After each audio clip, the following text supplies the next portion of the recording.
श्रद्धांजलि आज रखा गया, किस तरह के उपलक्ष्य में और क्या संदेश देना चाहेंगे लोगों के लिए? सबसे पहले तो आप सभी के जो भी दर्शक है मेरा सबको प्रणाम, और बता दूं कि 14 फरवरी 2019 के दिन पुलवामा में जो हमला हुआ था, अटैक हुआ था, उसमें हमारे 40 से ज़्यादा जवान शहीद हुए थे और काफ़ी सारे जवान घायल भी हुए थे, जिसकी स्मृति में, याद में उनकी शहादत व्यर्थ न जाए, इसलिए हमारी भारतीय संस्कृति युवा मंच और द आईफा टीम वर्ल्ड की टीम ने आमनी चार रास्ते पर उनकी याद में श्रद्धांजलि समारोह का कार्यक्रम रखा था। इसमें काफ़ी लोगों ने बढ़ चढ़ कर हिस्सा लिया और हमारी भारतीय संस्कृति युवा मंच की टीम करीबन प्रदेश में 15 वर्षों से कार्यरत है और इसमें इस बार पिछले 4 वर्षों से द आईफा वर्ल्ड की टीम भी हमारे साथ इस मुहिम में जुड़ी हुई है और लगातार कंटिन्यू प्रदेश में निरंतर अपनी सेवा देती आ रही है। देखा जाए तो आज 14 फरवरी के ही दिन हमारे अमर शहीद भगत सिंह जी, सुखदेव जी और राजगुरु जी की फांसी की जो तारीख जो तय हुई थी, आज ही का दिन था। उसके उपलक्ष्य में, उसके सही संयोग में आज हमने उनके भी याद में हमने श्रद्धांजलि समारोह रखा और हर किसी ने बढ़ चढ़ कर साथ समर्थन दिया। हम आगे भी आपके चैनल के माध्यम से लोगों से यही रिक्वेस्ट करेंगे, देश के प्रति कभी भी, कहीं भी, किसी भी प्रकार का कोई भी ऐसा सेवा भाव कार्य अगर आपको करने का मौका मिले तो अवश्य करें। इसी के साथ मैं अपने वाणी को विराम देता हूँ। जय हिंद, जय भारत।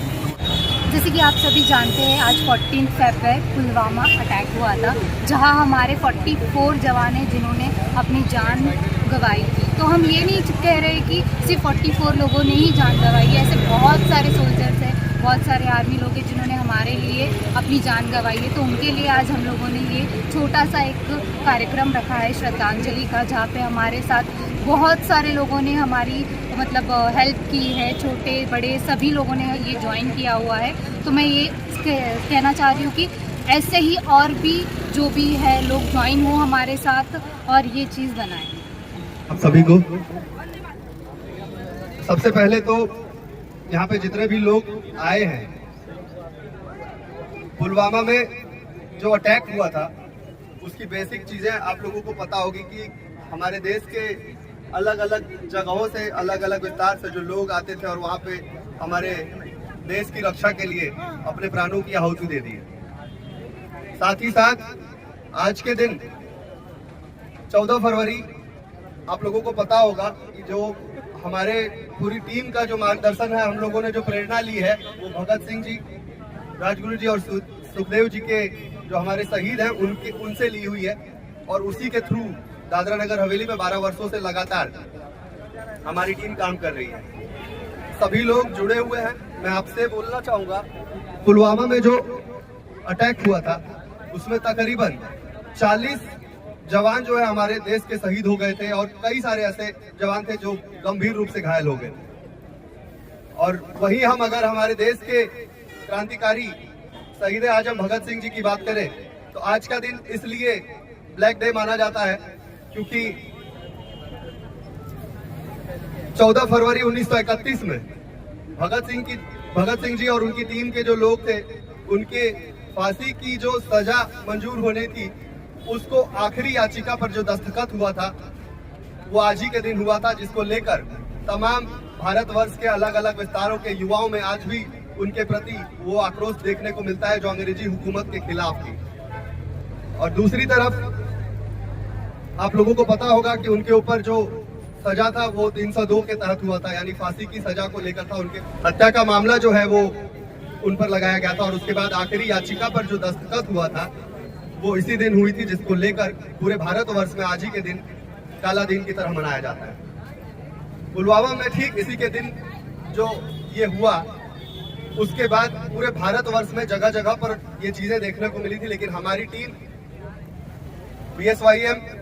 उसके तमाम जो लोग हैं और साथ ही साथ आईफा वर्ल्ड, एक देखा जाए तो आईफा वर्ल्ड जो है वो एक युवाओं को एक स्टेज देता है, लेकिन उनके अंदर एक अच्छी चीज जो देखने को मिली वो ये थी कि लोगों को प्रेरणा देने के लिए उन्होंने इस कार्यक्रम को पिछले 2 वर्षों से हमारे साथ